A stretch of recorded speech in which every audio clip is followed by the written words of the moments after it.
Simplemente vamos a hacer una mención del principio del capítulo, de algunas cosas que se hablan allí, y la idea es comenzar junto con esto el segundo viaje misionero.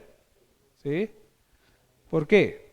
Porque el segundo viaje misionero tiene, digámoslo así, como antesala, un concilio que se hace en Jerusalén.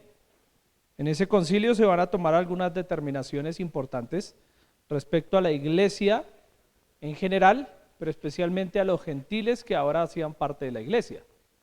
¿Sí? Por eso hablamos de que Hechos debe tomarse de esa manera. En Hechos hay muchísimos ajustes en el proceso. ¿Sí? No es un libro para sacar instrucciones doctrinales, sino para observar cómo se fueron dando las cosas y cómo la iglesia se empezó a fundamentar. Entonces, por ejemplo, versículo 1, ¿qué dice?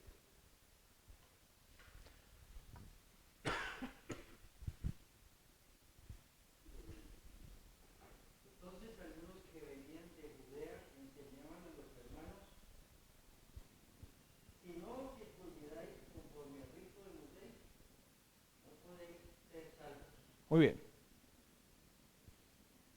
Mientras ellos estaban ahí, habían terminado todo el recorrido del primer viaje. ¿Sí? En esos días, en esos años, no sabemos cuánto exactamente pasó. Versículo 1, personas de Judea, de toda la región, judíos, dice que le enseñaban a los hermanos, ustedes tienen que circuncidarse conforme a la ley, al rito de Moisés, para ser ¿qué? Salvos. ¿Sí? ¿Eso qué es? Es lo que conocemos como legalismo. El legalismo surge de que el evangelio es infiltrado por enseñanzas de la ley, contrarias al digámoslo así, a lo que es el evangelio en sí. El evangelio en sí es la gracia de Dios y la fe del hombre. ¿Sí? Esa es la obra de Dios. La gracia de Dios, el regalo de Dios, y la fe del hombre puesta en esa gracia y ese regalo. La ley que fue dada por Dios no tiene nada que ver con la gracia de Dios, porque fue puesta antes. Ahora, ellos toman la ley, versículo 1, y la quieren introducir en la fe de los creyentes para imponerle obras de la ley. Y a través de esas obras, ¿qué? Lograr salvación. ¿Sí? Eso se llama perturbar la fe de los creyentes. Subrayen estos conceptos porque es casi lo mismo que se habla en Gálatas. ¿Sí? Versículo 2. ¿Qué dice?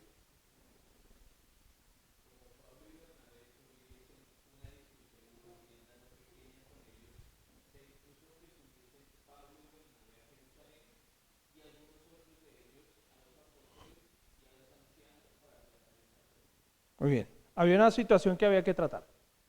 Estaban viniendo personas, estaban hablando de esto, que la ley, que cumplir los mandamientos, que ser salvo. ¿Cómo así? Bueno, se reúnen ahí. Pablo y Bernabé tuvieron una discusión no pequeña con ellos, porque ninguna discusión con ellos es pequeña. ¿Sí? Y entonces le dijeron, necesitamos que suban a Jerusalén. ¿Dónde estaban ellos? En Antioquía, porque ellos hacían parte de la iglesia en Antioquía. ¿Sí? Ahora el texto dice, suban a Jerusalén. Ustedes ven el mapa, realmente ellos bajaron, porque Jerusalén quedaba al sur. Pero todo contexto en la escritura respecto a Jerusalén era subir. Siempre ir a Jerusalén era subir a Jerusalén. ¿Sí? Ahora, ¿qué pasó? Bueno, los apóstoles, los ancianos en Jerusalén, se sentaron a tratar la cuestión, ¿qué vamos a hacer con este asunto? Porque eso iba a generar un problema grave. Si no se cerraba esta situación, gravísimo. El daño que se iba a hacer a toda la obra que Dios estaba haciendo iba a ser muy grande. Versículo 3.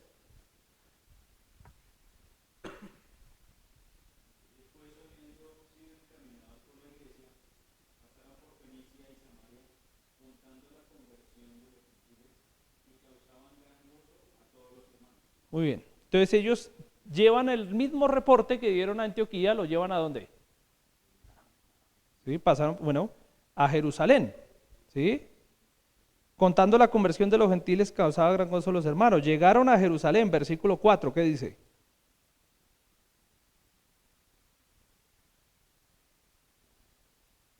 ¿Lo tienen?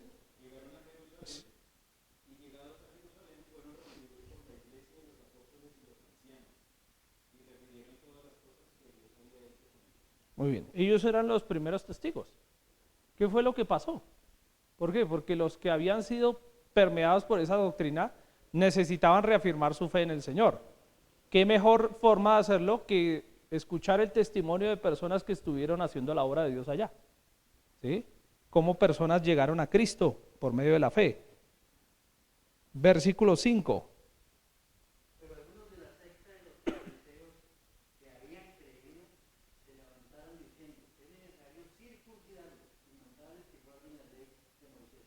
Interesante lo que dice el versículo 5. Habían creyentes allí, judíos, que estaban todavía aferrados ¿a qué? A la ley. Sí, hay que creer en Cristo, pero hay que guardar los mandamientos. ¿Se dan cuenta? Eso es más peligroso aún. Versículo 5. Se levantaron, dice, es necesario circuncidarlos. ¿Sí? Porque ellos son incircuncisos, son gentiles, no se han circuncidado seguramente. Entonces, toca ir por todas esas regiones y ir circuncidando personas. Y mandarles que guarden la ley de Moisés. Cosa que ellos hacían y que muchos de la iglesia en Jerusalén habían hecho, obviamente a los 8 días ya estaban circuncidados, de nacidos, ¿sí? Pero los gentiles no. Y entonces se empieza a tratar de imponer una carga, ¿sí o no? Deben circuncidarse y guardar la ley. Eso parece muy piadoso, ¿o no? ¿Qué tiene de pecado guardar la ley? Pero es un pecado, ¿por qué? Porque ellos lo están metiendo en la obra de Dios. Lo están imponiendo como si fuera la obra de Dios, como si fuera el requisito de Dios. Eso es un pecado grave. ¿Sí? Ahora, versículo más adelante, hubo una discusión allí. Se van a parar varios en esa especie de reunión general. Van a tomar la palabra después Pablo y Bernabé contando lo que pasó. Se va a parar Santiago, el hermano del Señor, como uno de los ancianos de la iglesia, va a hablar, ¿sí? Y va a referirse a ellos, ¿no? Ahora, el mismo Pedro se para y cuenta la situación que él vivió con ¿quién? Con Cornelio, ¿se acuerdan? La escritura lo dice, capítulo 10. Versículo 10 dice, ahora pues, ¿por qué tentáis a Dios poniendo sobre la cerviz de los discípulos un yugo que ni nuestros padres ni nosotros hemos podido llevar? ¿Por qué le ponen cargas a los discípulos que ni siquiera ustedes han podido llevar, ni nosotros, nadie? Y entonces vamos a cargarlos a ellos también. No tiene sentido. Versículo 11, la convicción del evangelio predicado. Antes creemos que por la gracia del Señor Jesús seremos ¿qué? Salvos. ¿Por qué? Porque es una obra de gracia, no de obras. De igual modo que ellos. ¿Sí? Los gentiles. Los gentiles reciben la gracia de Dios igualmente que los judíos. Porque es la gracia de Dios. No son las obras del hombre. ¿Sí? Ellos cuentan, versículo 12 en adelante, Pablo y Bernabé lo acontecido. ¿Sí? Jacobo se levanta, versículo 13, después de que Pedro habla, Simón Pedro, ¿sí? Y refiere todo lo que claramente era un testimonio. Esto es la obra de Dios, la gracia de Dios, que los gentiles sean salvos, ¿sí? Ahora, van a llegar a una conclusión, ¿cierto? Porque ¿cómo se hace? ¿Sí? ¿Qué mensaje le vamos a presentar a esos nuevos convertidos? No podemos llegarles allá con lo que los judíos están diciendo. Que guarden la ley, que se circunciden, ¿sí? Entonces la gracia de Dios, ¿dónde está? Y entonces llegan a una conclusión, versículo 19. Por lo cual yo juzgo que no se inquiete a los gentiles que se convierten ¿a quién? A Dios. Ahora, para ellos no era una cuestión, una carga en el sentido de que ellos, Jacobo y todos ellos eran judíos de nacimiento, ¿sí? Conocían las fiestas, todo eso. No era una carga para ellos porque ellos ya lo habían vivido, ya habían sido circuncidados, ¿sí? Entendían su libertad en Cristo más que nadie, ¿sí? Pero hablarle de eso a los gentiles era estropear su fe. ¿Sí? Y entonces dice allí, versículo 20, sino que se les escriba que se aparten de las contaminaciones de los ídolos. Obviamente. ¿Qué se le pide a un creyente? Que viva en este siglo justa y piadosamente. ¿Sí? Eso es lo que enseña la gracia de Dios, ¿sí o no? Ese es el mensaje de salvación, apartarse del pecado. De fornicación, y esto tiene que ver en los dos sentidos, espiritual y física. ¿Por qué? Ya lo vimos en el capítulo anterior. ¿Eso era el paganismo de los gentiles o no? Idolatría, inmoralidad, lo vamos a ver en otros contextos, eso era terrible. Llegar a esas ciudades era ver inmoralidad, templos llenos de prostitutas, ¿sí? Como en el caso de Corinto, que servían a esos dioses y prestaban servicios de todo tipo, ¿sí? Idolatría por todo lado, paganismo, eso era terrible. Ahora, ¿cómo les transmitimos un mensaje a ellos de lo que deben guardar? No puede ser la ley, porque la ley ni salva ni santifica, ¿o sí? No, tiene que ser un mensaje basado en el mismo mensaje, la gracia de Dios. La gracia nos enseña a apartarnos del pecado, ¿sí o no? Pero también nos capacita para apartarnos del pecado. Por eso habla de fornicación, de ahogado, una especie de sacrificio de sangre y de sangre, ¿sí? Es decir, todo tipo de ofrecimiento pagano. En esos sacrificios que habían, donde se practicaba todo tipo de fornicación, paganismo, se ofrecía sangre, ¿sí? Los sacrificados a los ídolos se dice muchas veces, ¿no? Entonces, ¿qué se le pedía? Absténganse de eso. Dejen el paganismo, obviamente, las cosas que hacían antes, ¿sí? Pero no se les va a imponer otra carga. Ahora, versículo 22, si alguien lo quiere leer.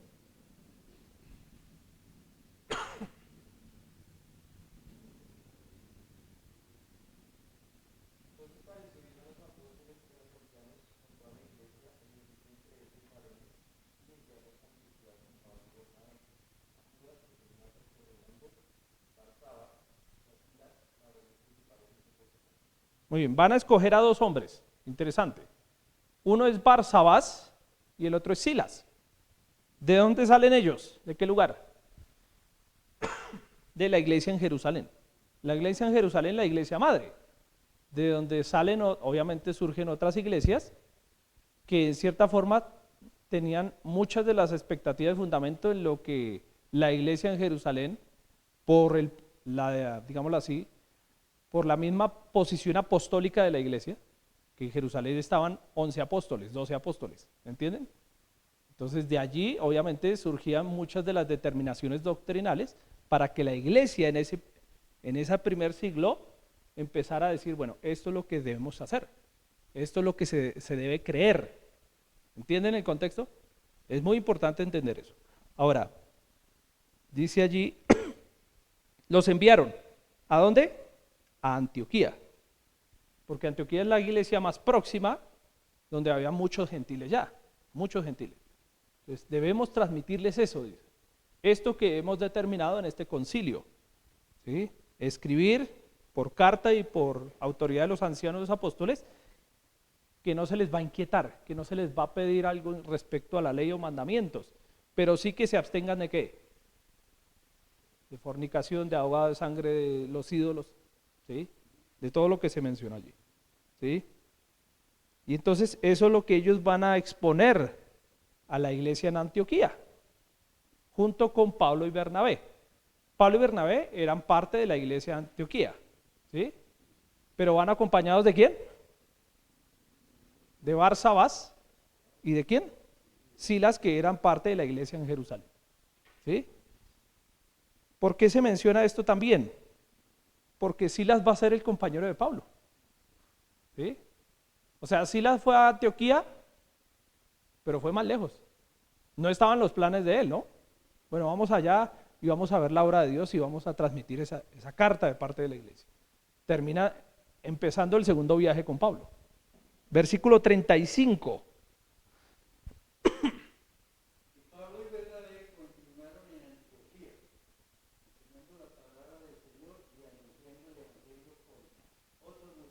Muy bien.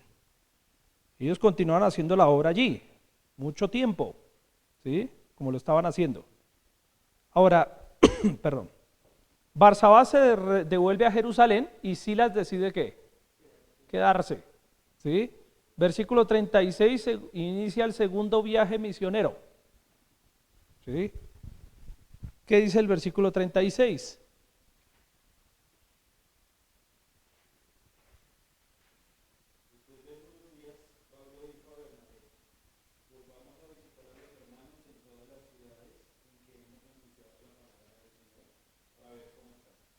Muy bien, interesante. Empieza una motivación, obviamente todo esto es del Señor, ¿sí? No es que se le dio por hacer algo y ya. Pablo tenía una inquietud, debía ¿qué? Visitar a los hermanos. Habían pasado seguramente algunos años y dice, bueno, ¿cómo estarán? ¿Estarán firmes en su fe? ¿Estarán? De allí, del capítulo 15, se escribe Gálatas, de este concilio. Por eso Pablo escribe Gálatas. ¿Sí? ¿Por qué? Porque él vuelve a las regiones y se da cuenta, obviamente, en Galacia, que muchos que no estaban firmes en la fe. Y que mucho de esto que había pasado en Jerusalén había permeado la iglesia en Galacia. Esa doctrina. Se han leído Gálatas, ¿no? ¿Sí? Que es uno de los estudios que vamos a ver acá. ¿Sí? Ahora, volvamos a visitar a los hermanos para ver cómo están. ¿A quién se lo comunica? A Bernabé, pues era su compañero de ministerio. ¿Sí? Ven, acompáñenme, vamos y vamos a recorrer toda la región que visitamos. ¿Sí? A ver qué pasó, cómo siguen, cómo están los hermanos, las iglesias, los ancianos. ¿Sí? ¿Cómo les ha ido en el ministerio? Bueno, un montón de expectativas. Versículo 37.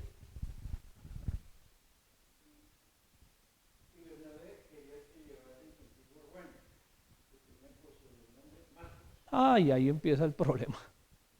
¿Sí?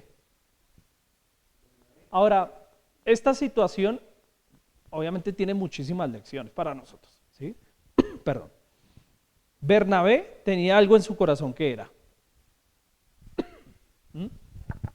¿Qué tenía en su corazón? Llevemos a Juan. ¿Sí? De cierta forma, como tratando de decir, Juan ha cambiado, démosle otra oportunidad. ¿Sí? Ahora, Juan era sobrino de Bernabé. Versículo 37, tenía por sobrenombre Marcos, por eso se le llamaba Juan Marcos. ¿Sí? Justo aparece Marcos ahí. Versículo 38, pero, hay un pero ese pero que aparece allí no necesariamente es malo. ¿Sí? En otras ocasiones y en otras historias, en otras cuestiones bíblicas que aparecen, es malo el pero. Realmente pasa algo malo y alguien interviene y mejor dicho, daña todo. Pero no necesariamente este caso es así. Versículo 38 que dice.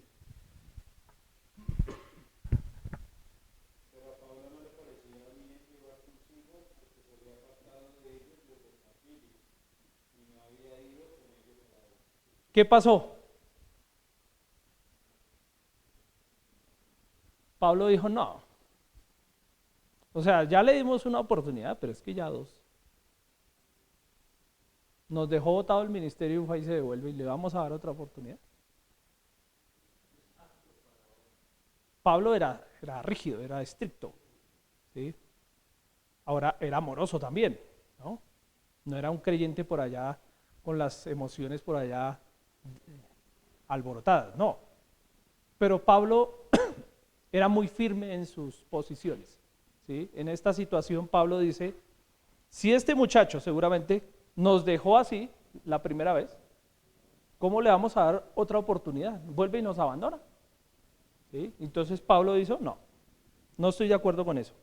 ¿Sí? Él nos dejó tirados en Panfilia y se fue y abandonó todo. ¿Sí? Entonces él en su mente, obviamente eso es su convicción y dice, no está bien otra vez llevar a una persona que hizo eso. ¿Sí? Esto no significa que esté en pecado, que esté equivocado. ¿Sí? Pero indica de que en la obra de Dios, Dios usa a las personas de diferentes maneras. ¿Sí? En este caso Pablo va a ser utilizado por Dios en la vida de Juan Marcos. ¿Por qué? Porque esto va a marcar el corazón de Juan Marcos. ¿sí? El hecho de que un muchacho abandone la obra y se vaya y bueno, y después diga, oiga, yo quiero hacer las cosas bien. Y puede ser que tenga buena intención, como puede ser que no. Puede ser que esté bien firme, puede ser que no. ¿Cómo se sabe? ¿Sí? Y de pronto alguien diga, ¿sabe qué? No lo voy a dejar, porque usted no fue fiel. ¿Puede pasar o no? Y de pronto el muchacho queda con un dolor, con una decepción en su corazón, con una, no sé, muchos pensamientos en su mente de, seguramente de que falló, de que fue desechado, ¿sí? Pero eso puede ser obrado por Dios para bien, para que el muchacho diga, tengo que ser fiel. ¿Sí? Abandonar la obra de Dios no es simplemente agarrar y, la obra de Dios no es simplemente agarrar y, bueno, yo dejo tirado, yo no sigo más. Y después, ahora yo sí sigo. Que la obra de Dios no es eso. ¿Entienden el concepto? Es muy importante transmitirle a los muchachos, a los hermanos, que servir a Dios no es un favor que se le hace a Dios. ¿Sí? No es un estado de ánimo. ¿Mm? No está dependiendo de las circunstancias, las posibilidades, es un compromiso de vida. Entonces no se puede agarrar el ministerio y dejarlo tirado en cualquier momento. Y eso es lo que yo veo a través del texto. Pablo le está transmitiendo eso. Tú dejaste tirado el ministerio, ya nos puede decir. Ahora, como Dios es tan grande, tan absoluto, tan misericordioso, Dios va a usar también ¿a quién? A Bernabé. Entonces Dios usa a Pablo y Dios usa a Bernabé. Versículo 39. ¿Qué pasó?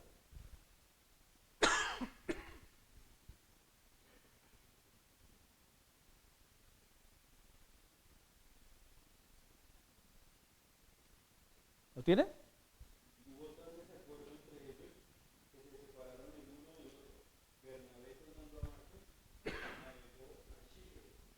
Muy bien. Hubo un desacuerdo grande. Ahora, Pablo y Bernabé eran siervos de Dios sin duda, o sea, no había duda de eso. Pero hubo un desacuerdo. En ese momento Pablo dijo, no está bien, no es correcto llevarlo. No estaría bien para la obra de Dios. Pero Bernabé, en cierta manera, por su mismo nombre, ¿sí? Por sus mismas características, vio una nueva oportunidad y la gracia de Dios en su sobrino. Dios ha obrado en él. Seguramente vio que en esa nueva oportunidad Dios iba a hacer algo grande ¿en quién? En Juan Marcos. Y en este caso Bernabé iba a tener razón. Lo vamos a ver después, ¿no? Pablo mismo dice, tráeme a Juan Marcos, porque ¿qué? Me es útil para el ministerio. Pero antes no hubiera dicho eso. Dice, no me lo traigan ni me lo presenten. ¿Sí? ¿Qué lo vamos a traer? Entonces muchas cosas cambian porque Dios puede cambiar nuestra vida. ¿Sí? Si yo he sido infiel, si yo he sido,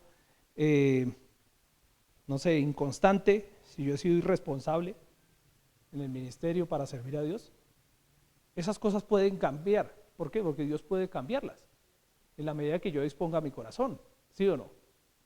¿Sí? Y Dios da más oportunidades porque Dios nos quiere usar en la medida que tengamos un corazón dispuesto a que Dios realmente haga la obra en nosotros, como lo hizo en Juan Marcos, ¿no? Y entonces dice que lo tomó y navegó a Chipre, donde habían comenzado con Pablo el ministerio, ¿se acuerdan?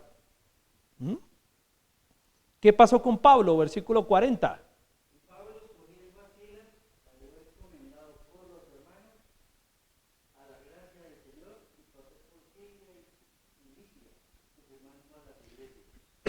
Muy bien.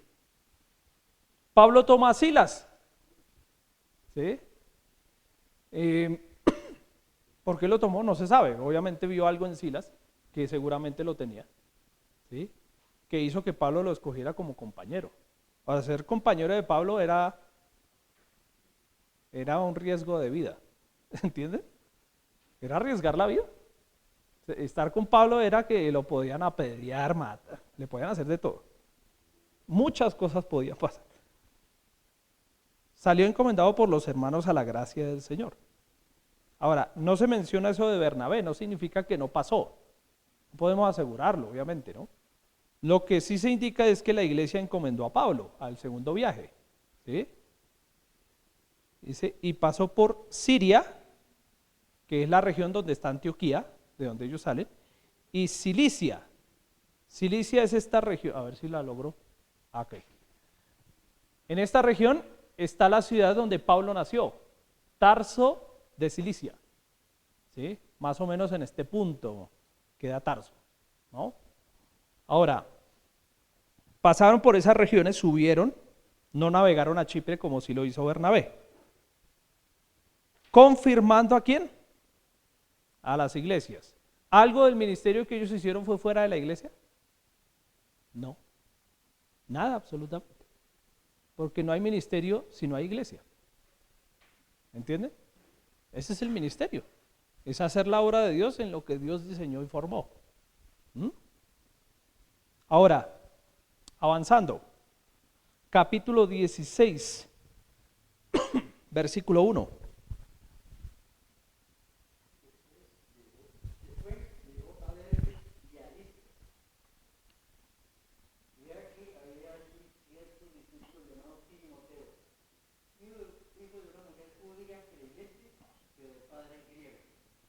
Muy bien.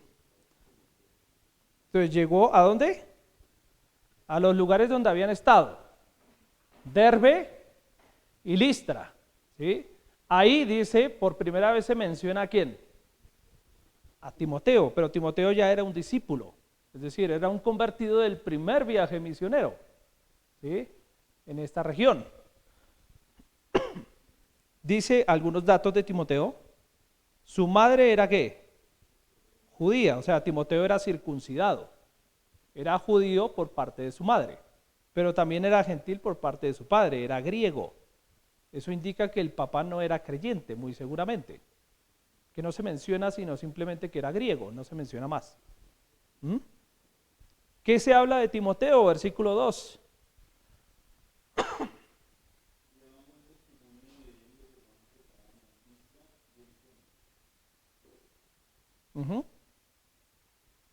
Y entonces, hay un buen testimonio, dice, de los hermanos, que estaban ¿dónde? Ya lo conocían, ¿no? Pablo siempre tuvo buen testimonio y limpia conciencia, es lo que escribe. ¿Sí? Versículo 3.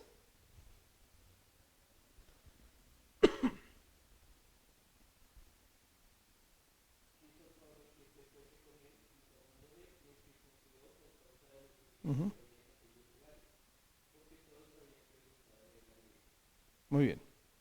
Entonces, como Timoteo tenía raíces judías, va a ser circuncidado allí, versículo 3.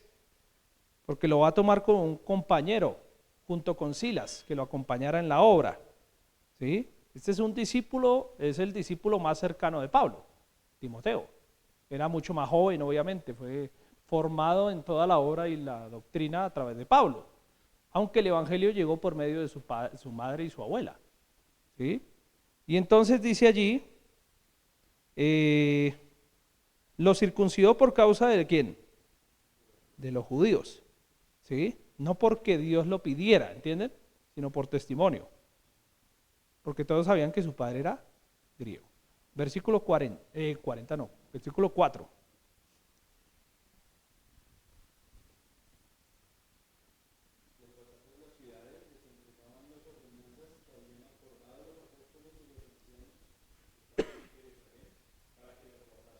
¿Qué ordenanzas eran?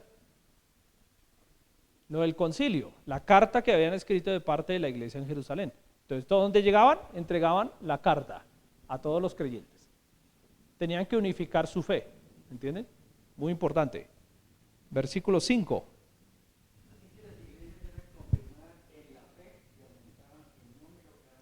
Muy bien. ¿Cómo se confirma un creyente? En la fe. En la fe. No hay otra manera. Porque es que uno hace las cosas ¿por qué? Por fe. Si usted no tiene fe, si yo no tengo fe, no tiene sentido nada de lo que hacemos, nada. ¿Mm? Entonces, ahí es donde está la clave. Y obviamente yo lo entendía mejor que cualquiera. Los creyentes se confirman y crecen es en su fe. Y la fe está basada en el evangelio de la gracia de Dios. Ahí deben fundamentar sus raíces y de ahí empezar a echar raíces, ¿sí? a crecer y a dar fruto. ¿Mm? Eran confirmadas, versículo 5, las iglesias y aumentaba el número cada día. Eso lo señala la escritura también anteriormente. El Señor añade a la iglesia. ¿Por qué? Porque es que una persona no puede entrar a la iglesia o ser parte de la iglesia por obras, o por méritos humanos, o por intervención humana.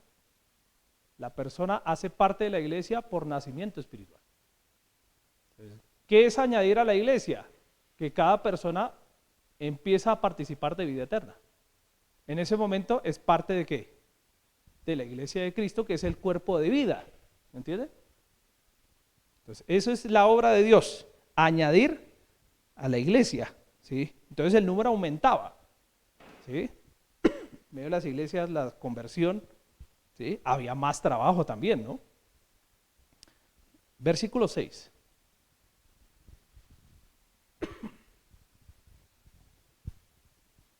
Vamos a ir hasta el 10 hoy, ¿listo? Versículo 6.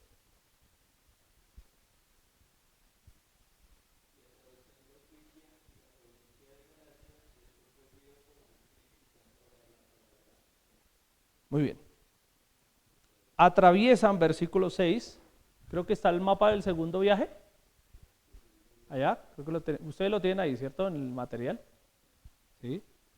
Que este es el mapa del primer viaje. Para poner el mapa del segundo viaje. ¿Ese es? Ah, ok. ¿Sí es? ¿O no? Creo que era otro.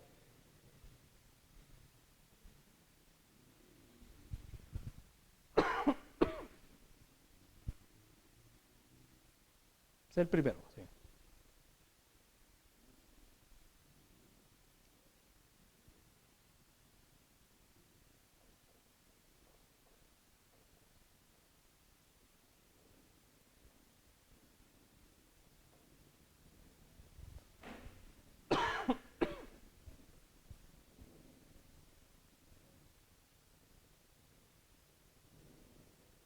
Ahí está el segundo viaje.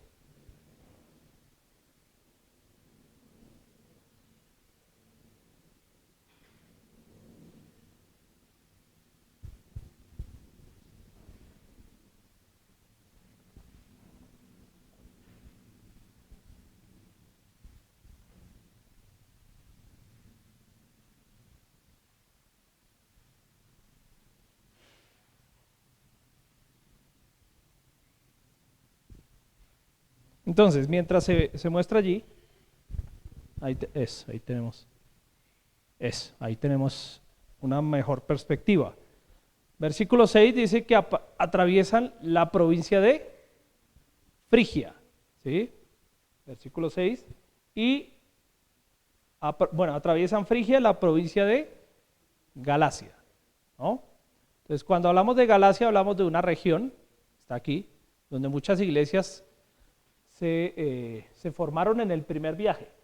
Este es el segundo viaje donde se confirma la fe de muchos. Entonces recorren toda esta región, ¿sí? Pero hay una prohibición, versículo 6. El Espíritu les prohíbe hablar la palabra ¿en dónde? En Asia, que era una región cercana a Galacia, toda esta parte, ¿sí? Ellos querían subir más allá de donde habían estado. ¿Entiendes? Vamos y subimos a estas ciudades por acá. Pero el Señor tenía otros planes, ¿sí? El Espíritu Santo dice, le prohibió, no van a ir allá, tienen que ir a otro lado. Entonces ellos, guiados por el Señor, van a cambiar el rumbo. Lo que no sabían es que iban a llegar a otro continente. Versículo 7.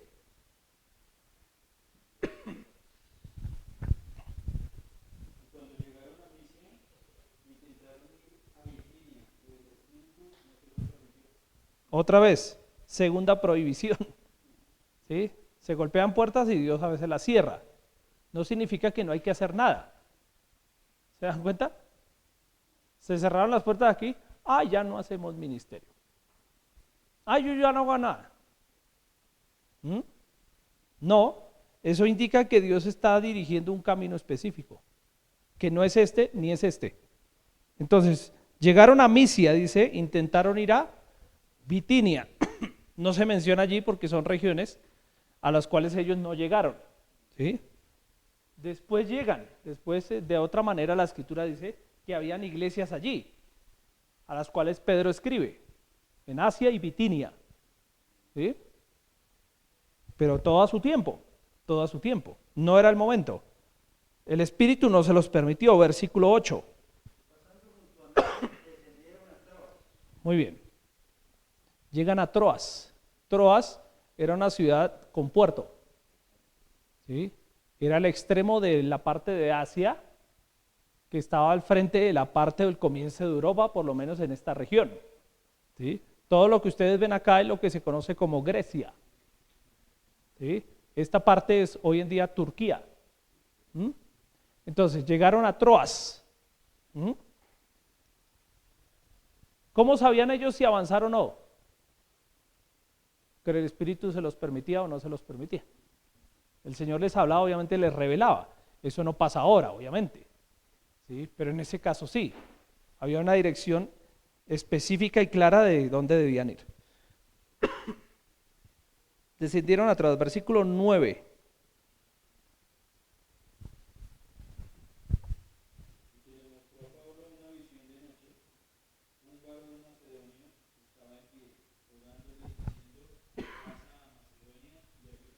Muy bien. ¿A dónde ir? Dos negativas. Ya habían habido dos negativas. Ellos estaban, bueno, Señor, ¿qué hacemos entonces? Porque salimos y no hemos podido avanzar, no hemos podido lograr algo en ese sentido. Entonces el Señor le responde en visión de noche, versículo 9. Y aparece un varón macedonio en pie. ¿Sí? Claramente ellos lo reconocen de esa manera, que es un macedonio. Sino ¿qué sentido tiene? Y él les dice, pasa a Macedonia y ayúdanos. Es decir, hay que cruzar el charco. Es lo que le está diciendo. Hay que ir más allá, ¿sí? Llegar a la parte de Macedonia y Grecia, ¿sí? Ahí necesitamos tu ayuda, lo que está diciendo a través de la visión. Ahí el Espíritu les está respondiendo a dónde tienen que ir, ¿sí? Ayúdanos, le dice versículo 9. Versículo 10.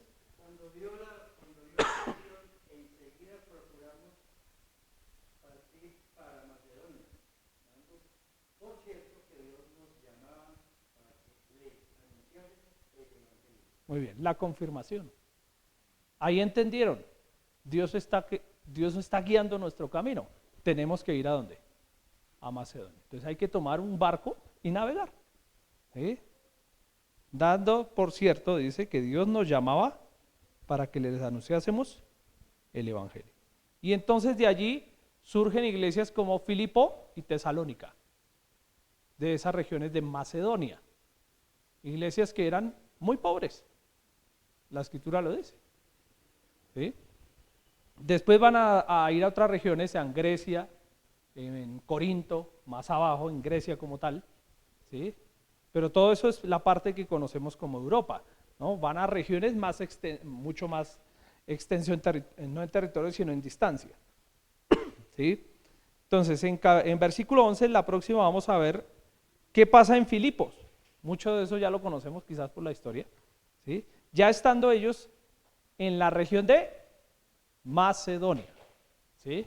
Porque a veces uno lee en la escritura la iglesia en Macedonia y la desliga de Filipo o de Tesalónica. No, todo eso era región de Macedonia, ¿sí? Por eso dice las iglesias en Macedonia, ¿sí? De las que se menciona en Corinto, por ejemplo, ¿no? Muy bien, vamos a terminar aquí, ¿sí? Hay muchas cosas más que ir relacionando. Y el gráfico nos ayuda mucho a ubicarnos, ¿no? Como que, ¿cómo fueron las cosas? ¿Cómo fue que pasó? ¿Cómo inició la iglesia? ¿Sí?